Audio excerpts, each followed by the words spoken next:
Good evening, everyone. I'm David Harris, class of 2017. Thank you for joining us for this month's edition of NextGen Presents. Over the past year, graduates have told us they want more professional development, mentorship, and practical career insight from fellow Falcons, and this series was built in direct response. Tonight, we're focusing on networking, a skill that sits at the intersection of relationship building, communication, strategy, and creating opportunities. You heard from graduates across a range of industries and career paths, sharing how they've built meaningful professional networks, turned connections into opportunities, and developed relationships that has helped shape their careers.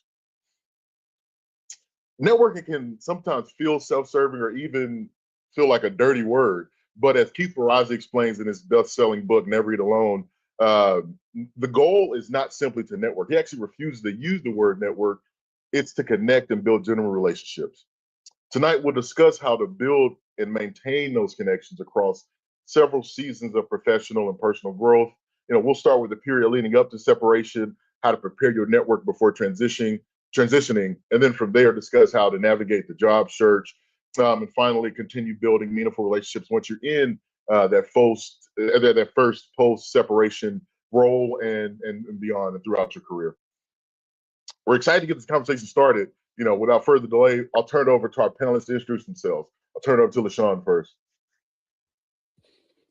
Hey, everybody. My name is LaShawn Brown. I'm from San Antonio, Texas. I graduated out of CS39 in 2020 and served 5 years in the Space Force before starting my MBA at Stanford GSB. And I'm about to begin my second year here.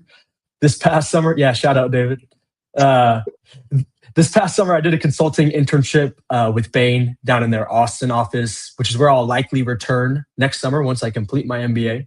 And then on a personal note, I'm married to a fellow USAFA grad, class of 2018. We have 2 young girls who are 18 months old and 4 months old. Excited to be here with you all today. The next will bring Lloyd in. Great. No, thanks, David, and great to see LaShawn on there. But it's Lloyd Bradley from Arlington, Texas, so a little bit further away from San Antonio. But graduated in 2014, became a finance officer, spent time at J-Bear, went over to Ohio, where I got my master's in cost analysis at AFIT, and then finished out my time at the Pentagon. While I was in, though, me and a few friends, we the entrepreneur bug bit us, and we actually put our cadet loans together and start buying property. And that then turned into some buying into franchises and things of that nature. So happy to talk about that within the networking piece and how that all happened. But finished out my time at the Pentagon, separated from the Air Force, of course, and then went to Wharton to get my MBA. Graduated from Wharton and then went to Goldman and spent a couple of years as an investment banker in their industrials division, and then finally left Goldman, and now I am, I would say, an entrepreneur working on a few special projects with the government and investing from that standpoint. That's me. Great. And then we'll wrap it up with Paul. David, great to be here. My name is Paul Capon. 2006, I was 24 as a freshman, and then graduated out of Reb 11. Went into the military. I did logistics. Ended up running convoys with the Army. I think they were just as surprised to see me there as I was. Did 5.5 years. Got out. Ended up doing my MBA. It was a dual MBA with Columbia Business School, London Business School, and then ended up in restructuring. For me, after working, I think learning the finance side, it was I jumped into venture capital, started my own fund, had the opportunity to buy a company. We sold to a private equity firm, and that also enabled me to kind of start a family office. And don't worry if none of this makes any sense. We can talk about this. Happy to link up with anybody else afterwards. But basically started investing on my own, whether it was into startups or buying companies and running them. So I've started probably about 3 to 5 different companies, bought 3 to 4 companies, run a couple of them as CEO. And right now, looking to purchase our next company and then also started a foundation called LuniCap Foundation, and that's for veterans and or Mexicans attending top tier business schools. And we provide scholarships, connect mentees and mentors to help you with your transition as you get out. So no, I'm excited to be here. And if I can do it, all of you can do it. So let me just start off by saying that. No, absolutely. And thanks again for all that. And also as a LuniCap fellow, I really appreciate Paul for starting that as well. All right. Okay. No, thanks again for the intros. Really excited. Let's jump right in. As we get started, every journey always starts with that first step. What do you remember about your first step? When did you realize, when did you send your first cold outreach and how did it go? I remember sending the worst cold LinkedIn message to Christian Evans back in 2017. I'm just thankful he responded, but would love to kind of hear you all's first kind of cold outreach and kind of how that went. And we'll start with Lloyd. No, perfect. I still remember the exact day that I was like, hey, I want to go to business school and I am going to have to separate early from the Air Force to do so, right? I was sitting in the parking lot in J Bear prior to going into work that morning. And, again, that bugged me too. And I was like, all right, this is exactly what I'm doing. But I was fortunate enough, talking about networking, right? There was another Air Force Academy grad who was going before me, Everett Richardson, who is also a 2014 grad, who I was able to reach out to and say, hey, this is what I want to do. And he got me going in the right direction, right? So again, networking, talking to your classmates. Mine was a lot easier than yours, David, but I could imagine mine would have probably went the exact same way had I not reached out to someone that I knew personally. Gotcha. Then LaShawn, we'll jump to you. Yeah, I would say I remember sitting. I was a space operations officer, so I was sitting. It was about 3 a.m, and I was on a cruise shift, and I was thinking, I think I might go to business school. So started looking at the path to do that. Started off with a lot of cold LinkedIn messages, but the first one that really stuck, I reached out to an academy grad who was a firstie when I was 4 degree. He was my training officer, actually. And I think he had just started at MIT Sloan and was on his way to Bain for an internship. And he was the first person that I connected with, and he really helped kind of show me the path and how he was able to do it. So that's kind of how I got started. All right, now Paul. Yeah, so the one guy, I'm not going to call out names, but there was somebody who came to our class and we exchanged numbers when I was a cadet, and I reached out to him and I didn't hear back from him at all until 15 years later. So I'm not saying names, I'm just saying that was my first email. And then the second email I sent, I mean, that was from high school. I was fortunate enough to kind of grow up, and my friends had parents that were in the fields where I wanted to go. And so he reached back and said, hey, Paul, if this is what you want to do, you're great. I think you're on the right track, and kind of guided me along the way. So I had one 15 years later, and then one kind of helped guide me. Nice. I appreciate that. And I think a common thread you'll see in this is that no one's really ready to kind of do that. It's very uncomfortable the first time you do it, and you just got to kind of jump in there, and you'll course correct as you move on. As we've all seen, I know that first message is always a little rough, but it just takes practice, as we can see. All right, I guess with that, what would you recommend kind of that first step in building out a network when you're about to separate or you're thinking about separating? Because you kind of can see that was our all initial first step. Like, hey, I think I'm going to separate in the next X amount of time. I should probably figure out what I'm going to do next. And for us, a lot of that forcing function was business school, but a lot of us were even beyond that. Mine was, how do I break into finance? So just kind of curious, could you talk to yourself? Can you talk about yourself, like maybe the 6 months before pro separation or any time leading up that you would that you planned on getting out? And we'll start this one with LaShawn. Sure. So I guess first, the biggest thing I would say is just to start, David, as you kind of talked about it, it's kind of, I guess, a little intimidating to take that leap, but just getting started, I think, is the biggest thing.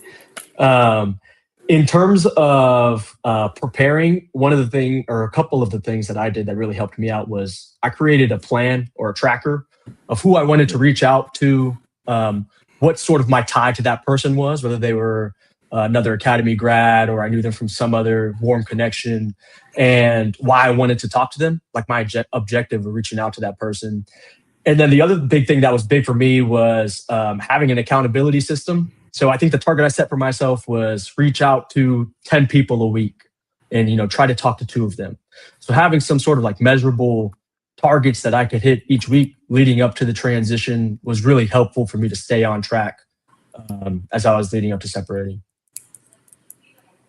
No, that's incredible. That's incredible. Paul. Yeah, I mean, I'll attack it from a different angle.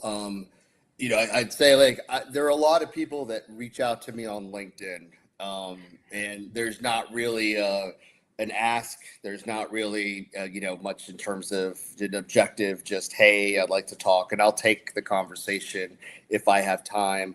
But so I think it's very kind of what LaShawn said, is being very specific, and the person on the other side, they're getting bombarded from left and right. So there is a specific way of doing that. However, I also want to address kind of these groups and these MBA. If you're looking to go into the MBA program, if you're looking to go into defense, GovCon, whatever it is, a lot of people, when they ask, well, so I don't have anything to offer. So how do I walk into a room and how do I connect the dots?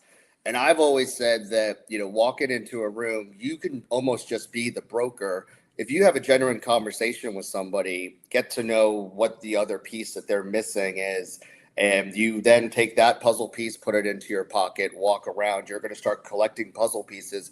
You don't have to walk in with anything, and then you can start connecting the dots. And just helping people doesn't mean there's anything for you, but now you start getting into those conversations, you're getting to know people, and you have a genuine interest in like what they actually do and helping them. And I think as you start doing that, you start connecting the dots, and people kind of remember, oh, you were the one who made that introduction. You're building yourself a network, and you're not asking for anything. So when people say, I walk into a room, I don't know what to do, I think that's a good tactic and more of a good mentality in terms of how to work the room and being genuine about it. Yeah, No, absolutely. I'd like to double tap on that one, David. And I'll say this doesn't have to wait until you're 6 months out from separating, right? I know one of the most valuable things I did, although I didn't have to reach out and hear back 15 years later. I did have a lot of success because I got involved with the community as soon as I got to my first duty location, right? For me, I love business. Business was my thing. I was very interested in business, so I went and joined the local chamber of commerce. Got into the chamber, and I literally volunteered and ended up sitting on their board as a second lieutenant.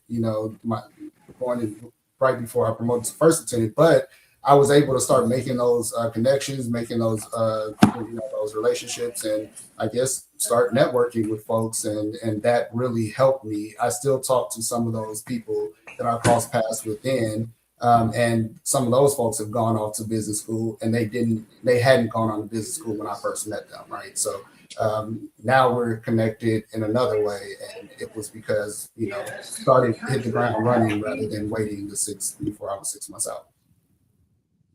Yeah, and this is incredible. I'll add a little bit here too. I think another thing underpinning a lot of this is, once you make this step, you're like, hey, I need information from someone.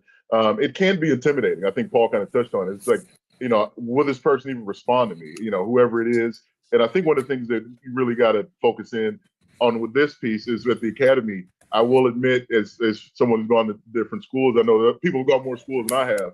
But one of the things I think the common thread between all of us will be the academy. We are, we're almost taxed to respond to anyone that's reaching out and look for help. So I will say, if you are feeling, that anxiousness when you're sending out that first message, it is normal. But I do think there are other people on the other side of the message that want to help you, and I think you should approach it in that way when you're first starting out. And I'm telling you, that is going to be a powerful thing as you move forward. That people like Paul want to help you, and I think like you can already see.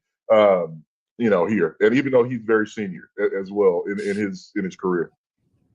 All right, next question, which we've hit on this several times, but we'll kind of get more tactical on the LinkedIn side of the house. It has become the center of connecting, or if you want to call it networking as well. Kind of please walk us through kind of your LinkedIn strategy. Like can be like what information that you have on your profile or that you leave off your profile, posts you make, or kind of anything between. How do you use LinkedIn as a tool to connect? We'll start with Lloyd on this one. I know he's a professional here. He's an expert. Absolutely not. I could be much better on LinkedIn, but I will say LinkedIn is a networking playground, right? I mean, you can just about look up anybody who has a profile, so you're connected to, etc. What I will say, if you're trying to get noticed, right? I think commenting on folks' posts, right, that you find interesting and saying something thoughtful can be helpful. Posting yourself can be very helpful in signaling what you're interested in, what you're professional at. What I will say when it comes to the way I use LinkedIn, I use LinkedIn as a research tool for the most part. So if there's someone that I want to be connected to, I really go and see, is there anyone in my network that's connected to this person so I can get a warm introduction? As Paul mentioned earlier, hey, we get flooded with messages. I mean, there's eighth graders in my, inbox asking me how can they get an MBA, and I'm like, kid, go have fun somewhere, right? But you also have, I try to be very responsive to other academy grads and try to answer all of those messages. But it does make it a lot better if that introduction is first warm and someone brings you over and say, hey, I know this person, I can vouch for this person. Please talk to them. You generally get, a much quicker response, and, people actually pour into you a lot more that way. Gotcha. Paul, you want to add in here? No, I think, everybody touched on the right points. I think as you start transitioning out of the military, I used to have every flight commander, whatever, squad, everything on so it was all military. And I understand that there may not be anything else, but as soon as you transition, I think from the civilian world, is at least if you're looking at it, that you might just want to kind of clean that up a bit. It's definitely relevant, keep it. But if everything is just the military, now how do you do that? That's a tough question, I think, as you start, as you kind of get your first job, or if you start interning somewhere. So as soon as you start doing these things, that's when you start putting on like Bain for your summer internship and then building out your civilian side. Once again, you can't do it if you don't have that, but just something to keep in mind if everything is military and you're trying to transition to the civilian world, it's just a little tough. So, LaShawn, anything? Yeah, this is a pretty tactical tip. So I don't post a ton on LinkedIn, but it has been critical to my networking as I separated. And so the thing that somebody taught me that completely changed the game for me, made my cold outreach efficiency way better, is I'll go to my network and then connections and then search with filters.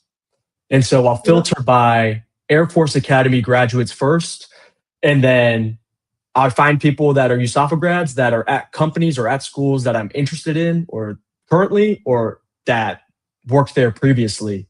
And then I'll expand from there. Next, I'll go to West Point and Naval Academy folks, and then I'll go to just military folks in general. And by far, the highest hit rate is Air Force Academy and other military folks. So that's how I kind of very tactically started to reach out to people that were at organizations that I wanted to be in or was interested in. And that's how I found the most success in reaching out on LinkedIn. No, thanks. That is an incredible tip, and just even double click that. You kind of hear from kind of the group. I think Lloyd said it first. You can start this today. You create a LinkedIn today and start practicing these steps. And kind of as Sean was saying, use the academy as a practice. Like I said, we will most likely respond if anyone reaches out. We want to help people that helped us, like they helped us in the past. Like I said, we got to send the ladder back down. And which is something Paul also preaches a lot too. But it's just it's this it's this flywheel that once you get started, it will continue going. So great responses there. Really, and love the tactical information. I think that's what you definitely need that. Okay, here's something that I think gets a lot of people. I kind of mentioned a little bit earlier. How do you ask someone for help without making it feel like transactional? I think that's one of the biggest issues a lot of people have, kind of these cold outreaches. But kind of curious on how you all tackled this when you were going through. So we'll start with LaShawn. Sure. So I think Paul kind of mentioned it earlier. I think you always have something that you can potentially offer, whether that person takes you up on it or not. I think just the gesture of offering it says a lot. But to be honest, I think a lot of times it is going to feel transactional. But most of the people that you're reaching out to have been in your shoes and they understand that. So I would say, like, on your end, what you can do is show gratitude for that person taking time out of their day to connect with you. Send that follow-up message, like thanking them for their time, and do those little things. And then lastly, I would say when you're on the other side of it, pay it forward. Like, remember when you were the one reaching out, and respond to people when they're reaching out to you. Absolutely. Paul, you want to jump in there? Or Lloyd, I saw you come on. No, Paul, you got it, Paul. No, I mean, I'll kind of piggyback and maybe get more of an example. I think LaShawn talked, definitely like in terms of the gratitude, understanding. Everybody really understands because they've been in the same side. But I'm just picturing in 05, 03 coming out, you're in Space Force, you're going to an MBA thing, and you don't what do I have to offer? I'm an 03, 04. What do I know? However, what you don't understand is that on the other side of the MBA, a lot of people are going to Palantir, Anduril, are starting GovCon companies. And so just being able to kind of go in, genuinely get to know about somebody, and even if it's not GovCon and it's something, and it's Bain, you can get to know what people are trying to do, ask them, understand, well, what are your pain points? What's hard? What do you find hard about that? And be genuine and honest about that. And that becomes this puzzle piece. And some people walk in with a puzzle piece that's theirs, and they're just looking for the perfect match. Nope, doesn't fit, and then walk around. Or you could walk around and start collecting puzzle pieces from people and then matching them. And that's a different mentality. And so every conversation that you have, what can I do? How can I be helpful? And then you get some information. I mean, be friendly, be likable. Don't, I don't think that I have a no douchebag rule. So don't be a douche. Like, that's great rule. I'm sorry. Great rule. No douchebag. I follow that. Just be honest, be genuine. And I think you'd be surprised at how far you get. And as I said, collect puzzle pieces and match them. Don't go around with just your puzzle piece looking for that match. No, absolutely. Love that. Love that rule too. We'll round it out with you, Lloyd. No, that's amazing. I'm not piggybacking off of that one. That was the best answer I think we could have gotten out of that. No, good. And then I will just interject here a little bit. I think because we've hit a lot of this too, and especially get a little more tactical on the LinkedIn side of things. To help with this, I think we've mentioned it. Just do a little bit of research before the cold outreach, and do a little bit of research before the conference or before the meeting you're going to, whatever, the dinner. I think that can also make this feel less transactional. For example, during my first LinkedIn message, I said, hey, kind of what LaShawn was saying, hey, Air Force Academy grad, worked in finance. Let's see. Boom. That gives me a list of people. All right. Does any of these have MBAs? Okay. This person has an MBA. Now I have something I can lead with. Like, hey, I saw you were Academy grad. Also, he was a football player. I was like, okay, now I have something in common. Like, hey, saw your 08 grad, football player. I'm graduating this year. Just finished up 10-win season, better than you all ever will be. Kind of, but it was just so, but that makes it feel less transactional. It's more of a connection. Like, hey, we have something in common. Now I feel more, enticed to kind of help you out and connect with you. I think that's something you can all do, and it's all over LinkedIn. You can, like I said, the filters are there. You can pare it down to exactly what you need, and then also once you have those filters that really that does it for you, then go on the profile and read, and you can find definitely more information. Like, I found out his high school was in Texas, which means he was from Texas. I'm from Texas. We got a lot of Texans on the panel as well. And so that made the connection even easier, and, able to throw in a Cowboys joke as well. And so it just always makes things move forward. I know Lloyd loves that. as well. Far from a Cowboy. And he's a 49ers fan for some reason, even though he's from Dallas. But we'll let that one slide. But just get really, really detailed in how you're reaching out. And your response rates will kind of go through the roof if you start doing just a little bit extra homework there too. All right. One of the things that kind of always happens is that when you're doing this, when you're trying to reach out to people, when you're trying to understand different industry or how to break into it, there's the one person you meet that kind of unlocks everything for you. And who was that? Who was the most impactful person during this earlier part of your journey, and how did you connect with them? I'll give you mine, but I really want to hear from everyone else. Like, how did you get that initial? Keith Ferrazzi calls them super connectors. How did you get that initial person who really unlocked a lot of people that you were able to speak with? And we'll start with Paul. Yeah, I think there are two things that come with this, so I want to touch on both. Number one is my mentor, and I grew up with him. His name is Don Gogel. I was fortunate enough; he is the CEO and chairman of Clayton Dublier and Rice. And having him, he was there even before I went to the academy, throughout the academy. So he's the one that got back to me. And he always, I would always kind of ask the question, well, what should I do next? And he always asked me the right question. Where do you see yourself? And let's work your way back, and then keeping as many doors open. And now I'll make an introduction. I think having him behind me really unlocked a number of different doors. However, the other thing was having the confidence to walk down that path. I think there are a lot of people, once again, having that confidence. And I will say in business school, it's like, and a lot of you, if I just make it to the Air Force Academy, everything's going to be awesome.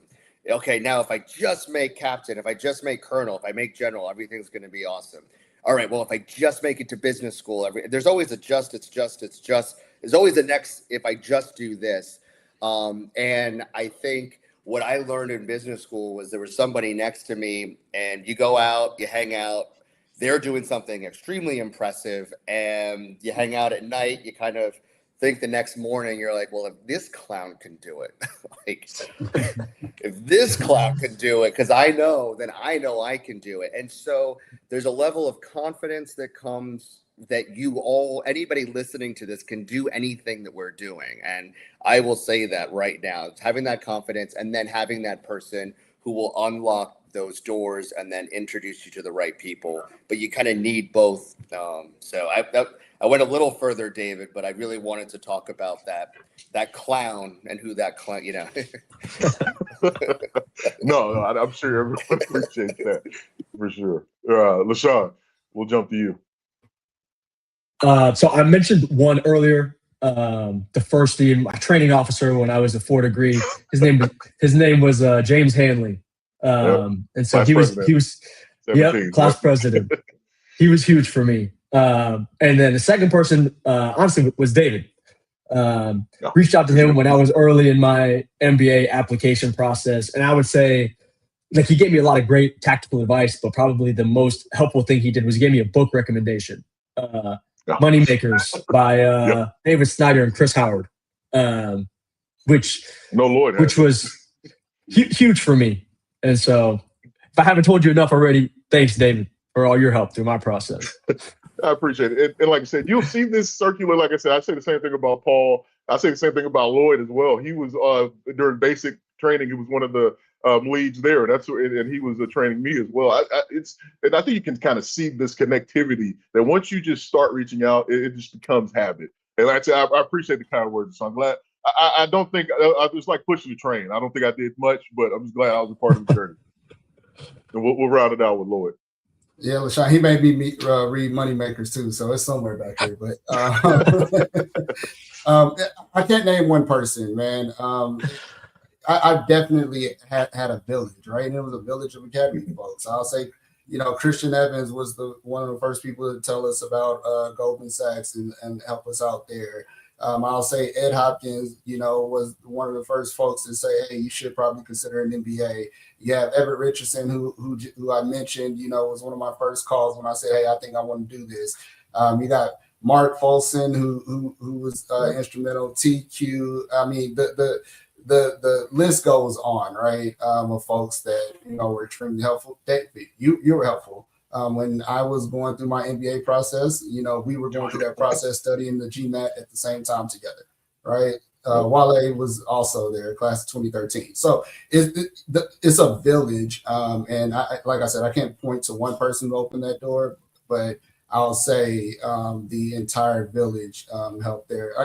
Xavier Streeter, Doc Coben, yes. I mean, those folks professionally have been very instrumental too, right? So again, the names, I can keep naming names and listing things, and then before you know it, it'll be the end of our time. So I agree wholeheartedly. And I think one of the common themes between everyone, I think everyone should take note is this wasn't the people in your class. This wasn't the people in your squadron. This is a multi-generational, multi-year sort of support that you're getting. And I think that just kind of goes to show you that these people want to help you. Lloyd, I mean, just Lloyd's, what he just said is all the way from like 90, early 90s to now. 70, I mean, you just think 76. Yeah. Exactly. And so I think you really have to take into account, like, people really want to help you. And it kind of, like I said, Lloyd said, it does take a village. So you just, one doesn't do it, and you just got to keep growing that network, and it'll, like I said, it'll become easier over time. And as you grow that, it will, I promise you, it will become easier. You just got to get that first one out the way, and it'll be smooth sailing after that. One of the things I do want to hit on, because I know we all have very particular ways of doing this, but I think it would be helpful for everyone in the crowd to kind of hear how you all prepare for this. How should grads be approaching interviews from a Connect perspective? I think that's one of the more tactical and more strategic things that we have learned moving forward, that how you should be conducting interviews. And so I think, if my rule of thumb, if you haven't talked to someone at the firm before you interviewed, you're probably a little bit behind. And so I want to get, I know that's probably, true for everyone here, but just kind of want to get your take here, and we'll start back with Lloyd. Yeah, absolutely. I think I'll take an unconventional approach to this one. Of course, to your point, if you haven't talked to someone at the firm or multiple people at the firm that you're looking to interview for, you're probably well behind the power curve. And then you'll also find a lot of times, especially if you're transitioning or you're pivoting from to a different career, you don't know all the right questions to ask, and you don't necessarily know which landmines not to step on, and you don't know what's a dumb question. There is a such thing as a dumb question. So you want to make sure that you try to avoid those. So my way of doing that, again, I don't know that this is one that I should broadcast much, but I interview with firms that are in the same industry that I don't want to work at first. So I mess those up first, and I go after the firm that I want to actually work at, right? So I take a couple lumps there, okay, wow, I learned a few things differently, now, and I know what to say, I know what not to say. And then once I feel good and comfortable there, then I go full, head of steam at the firm that I'm actually really interested in. That's how I approached my recruiting at the time. Gotcha, man. That's a great tip. That's still that one. So okay, we'll push to Paul. Yeah, no, I've been thinking. I think it depends on what industry. I mean, and I'm going to leave government contracting. Those are pretty direct. Everybody knows the path. So I'm gonna more talk about the MBA and then going into Bain Consulting, McKinsey, or banking, and more on the commercial side. One thing that I've seen a lot, where I've seen a lot of veterans, and I think I fell into this too, is the fact that you kind of come out and you're like, I'm a vet. I'm kind of awesome. I was in charge of 100 people, and I was this. And yes, but on the other side, it kind of just dissipates in the sense of like, yes, but you don't know the civilian side. And I'm not saying that you don't. I'm not saying that you aren't deserving of it, but there's a lot of vets that come out, kind of walk in, well, I was the commander, I did this. And to be honest, even though you were the mayor, you were the CEO, on the other side, that's not what matters. It's more the grit, the willing to learn, to be humble. So that's one thing. I've just seen a lot of folks get out, they don't prepare. And then I think preparing is the biggest thing that you can do. And that's not just, I read an article, what do you think about this industry? The people on the other side really want to have an engaging conversation with you, because they're interviewing. This is like time out of their day as well. So it's not just, let me look up McKinsey, let me look this industry up, and what do you think about AI and how is that going to affect consulting? It's really, I think, going in there, just being real well prepared, focusing on something that you're interested in, because that'll come across in like it'll be genuine. But it's also that bit, the one thing I want to tap on, double tap, is those that get out think that, I'm owed something. That's not really the case. You are capable of doing it, but that's not going to get you in the door. So, mind if I absolutely. ask that, David? Yeah, absolutely. Yeah, I mean, Paul, I agree with that 100%. Definitely taking a humble approach, but then also that preparation point that you said, that's everything. When I pivoted, I can tell you I had over 100 different conversations, right, about this industry, so I could learn it, so I could learn the lingo and get up to speed as quickly as possible. So when it came time for me to really sit down and interview, I had a good grasp on it, right? And it was almost as if I sat at the desk already, because I had so many different conversations. So double tapping on that preparation point. No, that's huge. That's huge. LaShawn, did we hit you? Do you have anything you want to? Sure. Yeah. Couple things. I think leading up to an interview, I'll normally try to connect with somebody who's similar to my level. So pretty junior, like at the firm or something. I think there's like two advantages there. One, it's a lower pressure situation. And two, you're likely to get a more candid, transparent view of what it's like to work there. And then always sort of my goal, I think Lloyd kind of hit on it a little bit, is by the time my application hits the desk where I'm in the interview, they already know my name or they already know who I am. So I think that sort of shows that you did your diligence, that the firm or the school knows who you are. And on the preparation piece, especially if I know my interviewer's name leading up to it, I'll do my research on the interviewer, and have some things sort of in my back pocket. And I normally know if the interview turns into us talking about their interests or things that don't have to do with the job, it's probably going pretty well. So that's sort of my tactical advice there.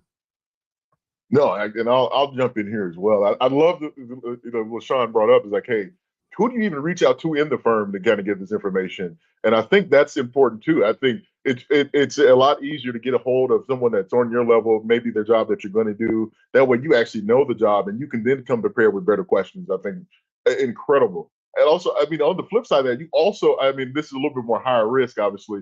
Make sure you're ready, prepared. You could, I'm not scared to reach out to the CEO of the firm. I know some people may not, may intimidate some people, but I mean, it does the same thing. If you're able to have a coherent conversation and impress whoever this is, it makes that a lot easier as well. And you never know who you're connected to. Which common theme? Are we going to come back to this kind of this connection thing? And like, hey, maybe you triangulate on these people. Like Kev, we're talking about. Hey, let me research someone at the firm. Oh, I saw this person with the West Point. Let me click him. Oh, he actually is connected with someone I know from the Air Force Academy. Let me connect with him, so he connect me with him, so then he connect me with the. So it can get really, really convoluted. But I think these are things that are really helpful when you're vying for some of these very hard to get roles and positions, like LaShawn just did, which is it takes a lot. And I know he hadn't really gave the full color, but I mean, what he did is extremely impressive, and how fast that he was able to accomplish it. And so those are some of the things that you really can lean on, when you're going down this journey. And man, those are some great answers.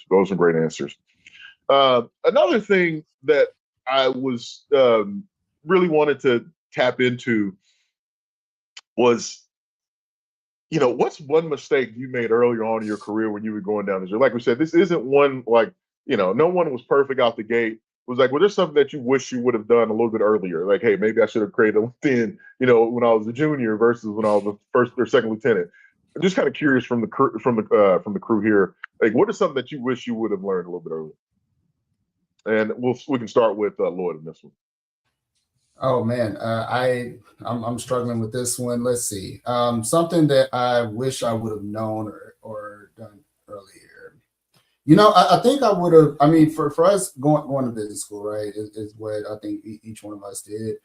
For me, I wish I would have started, that process a little bit earlier, right? Give yourself more runway, to take off, right? And it worked out well for me, but I'm like that. You always feel that pressure when you're not as prepared as you could be, right? And that's one of the things I'm like, I learned from that lesson for sure. And now I'm over prepared for everything, right? We went to a service academy, we automatically think we're smart, right? But the GMAT and all that, GRE, whatever, MCAT, LSAT, whatever you plan to take. From that perspective, it's tough, right? They're all learned things, and the work that you put in can really show and help you out on the front end. So I will say that's probably one of those things that I wish I would have gave myself a little bit more runway. Gotcha. Paul. Sorry, yeah. So I think I went in and I had a plan, and I think my plan was, I knew I wanted to do private equity, and then what do? You go into banking. If you go to banking, you go to the MSET. So I kind of had this plan, but I didn't really understand what it took and some of the work that needed to be done beforehand. And so you just hear, oh, I watched Wall Street, or well, there's a trader in banking, and you just understand. I guess I got to go into banking because that's what everybody does, and they seem to have like a successful life. And for me, I think I didn't do the preparation. I didn't understand specifically what it really entailed. I didn't do the conversations with the people in the industry to the depth and granularity that I really understood it. I think so. What could I have done before? And what I wish I'd known is actually at the academy, and I don't think it's ever too late. I know it was in Dr. Levy's class when I was at the academy. We had to set up LinkedIn, and part of our grade was how many people, how many connections we had. But starting there and learning there and figuring out what really is VC? And I don't know what's going on, but I think there are other conversations to be had where we can help that aspect of it. But I really think there's a lot of just homework that you really need to do. And I wish I had known that before, because then in the MBA, I'm playing catch up and it's tough. So we'll leave it there, but there's more to come there.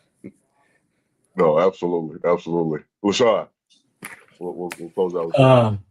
Yeah, I think Paul kind of hit on it a little bit. I think one thing is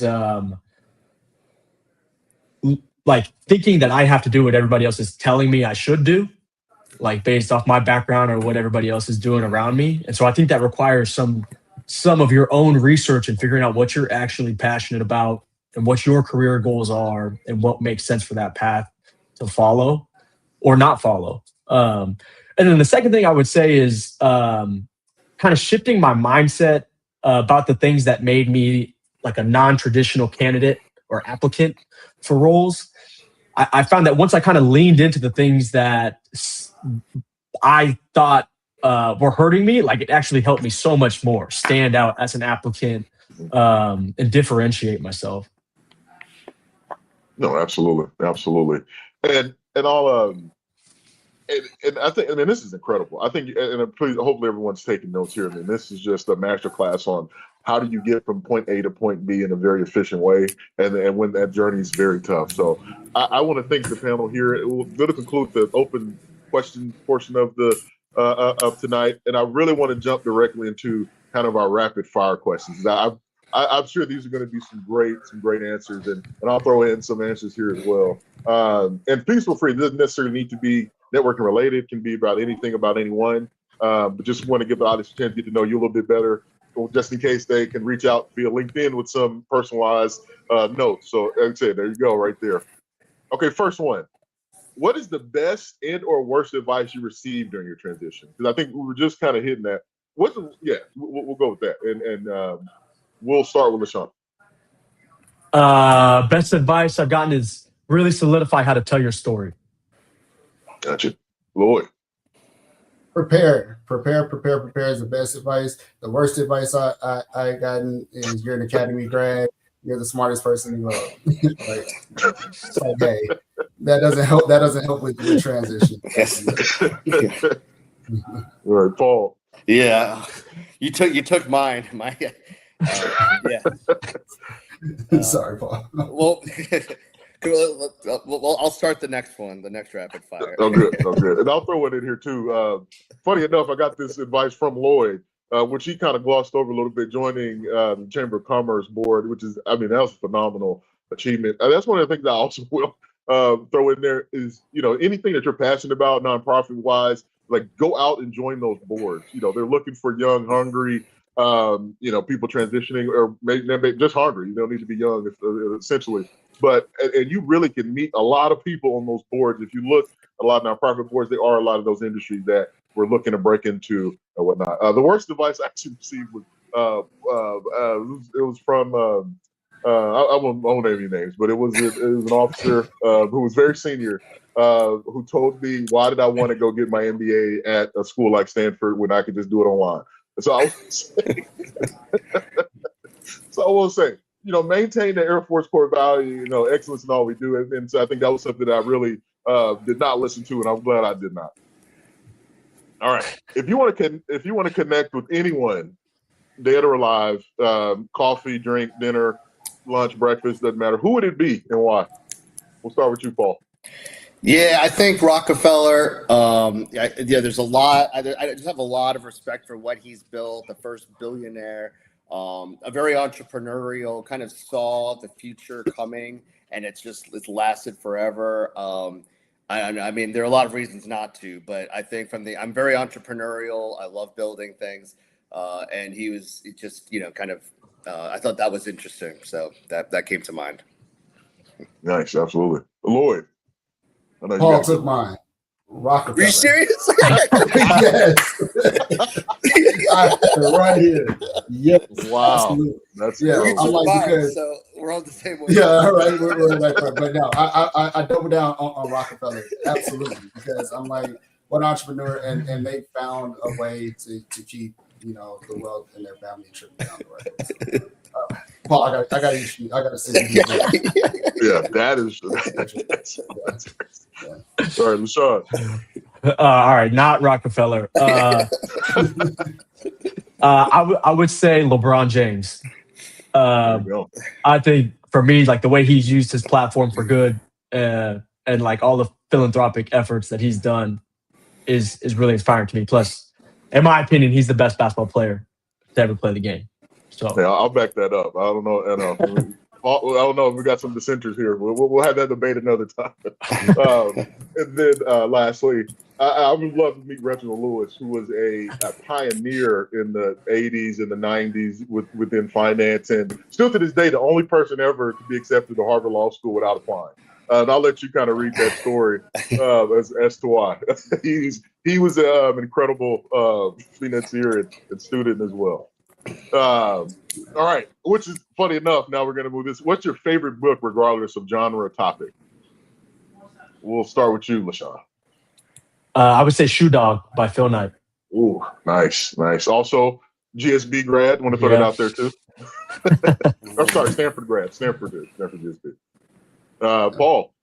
So I have two. Number one is La Oruga Muy Hambriente. So that's the Hungry Caterpillar. And that's my favorite book because that's my 1-year-old's favorite book. And so I read it to him every night. And it's become my favorite book because it means a lot. And he knows to pick it out and bring it to me. So that's one. But then on the flip side of that, I would say I actually wrote one down, but I just realized Machiavelli, what is it? The Prince. I just remembered I read that, and I read that in high school. I remember underlining a bunch of things, and there was a lot in there. So I'm going to switch to that. Nice. Yeah. Lloyd. The Power Broker. I can see it. I see it. Yeah, absolutely love that one. Yeah, great book, and I mean a lot of life lessons in that one. No, 100%. I can second that one too. That's an incredible story. And then likewise, I mentioned it earlier. Never Eat Alone really kind of changed my whole perspective on this networking versus connecting philosophy, which really unlocked it to me. Hey, this network is a dirty word. I'm trying to make genuine connections with the people I'm reaching out to. So I highly recommend that book and Moneymakers, as we've thrown that around as well. All righty. Next one. What would your 4-degree self be most proud of today? And you can't say family. Can't say family. We'll start. We'll start with Lloyd on this one. Yeah, my 4-degree self would be very proud of the way, I mean, that I graduated from the academy, actually, right? So I think that would be that's the one. I got that degree. I went back to my seat in that stadium and I bawled like a baby. So I think I would have been proud that that I made it through and I stayed true to who I am and kept my integrity to be where I am today. Gotcha. Paul. Yeah, and I remember 2000, whatever it was, I guess 2002, in the front leaning rest, and I was like, I went to the Air Force Academy, and there were other choices, and I just remember thinking, this better pay off. So I just remember like this. How does this pay off? I don't know, but it better at some level. And I think it's certainly paid off in terms of the grit, the people I've met, and just that it was tough. And I'm like, this better pay off. And that kind of small mentality now, 2024, I don't want to do math in public. It's still there in terms of, this is hard, there's tough grit. So I think that's carried through. I'd be proud of the fact that I had an idea of what I wanted and vector wise kind of continuing to reach that. So. Gotcha. Well, Sean. Oh, this is a tough question. I would say that my 4-degree self, I'd be proud of the way that things didn't necessarily go according to plan of how I thought they would when I was a 4-degree, but where I still ended up today, and like being agile and making the most of the situations I was in is what I would say. Yeah, I can 100% empathize with that. I think a lot of us here wouldn't believe us if we went back and told our 4-degree selves where we'd be at right now today. It's something very beautiful, very beautiful. And so we'll just go around one last time, just kind of getting you last words, parting thoughts, or any words of advice that you otherwise hadn't been able to give yet. And so we'll start with Paul, and we'll close out. For those of you looking to transition, don't ever underestimate, regardless of what your grades were, even if it was a 2-4 cumulative. Don't underestimate it. Apply for those the top business schools. Apply for those jobs, but like once again, it's got to from a transition standpoint. Don't underestimate yourself. I've known people that had 2-4 cumulatives and were at Wharton and Harvard and Columbia. So go for it. Shoot. Don't underestimate yourself and shoot for it. The worst that happens is you're in the same spot that you're at. So don't underestimate yourself. Lloyd. If you believe you can, if you believe you can't, you're right. Please reach out if I can be helpful. What's up? I would say, while it's important to acknowledge and work on your weaknesses, lean into your strengths and lead with that, and let that be your superpower.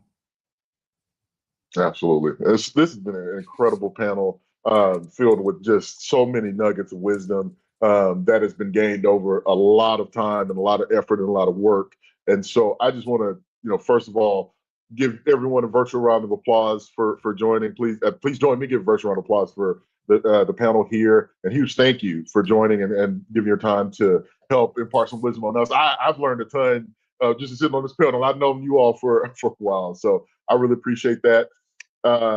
and and thank you all for joining. Tonight, I hope you heard that networking or connecting, however you want to put it, is not the dirty word, but a necessary tool to kind of rise through the ranks. And but here you see common traits that show up again and again: grit, passion, curiosity, and coachability. And all these opportunities are waiting for everyone that's listening. You just got to go out there and get them, and go ask for them. And that'll kind of be the part of the word. Hey, if you go ask, someone will probably say yes eventually. Thanks you for continuing to learn from one another across the long blue line. And as always, go Falcons, beat the Goats, and beat the Mules. Have a good night.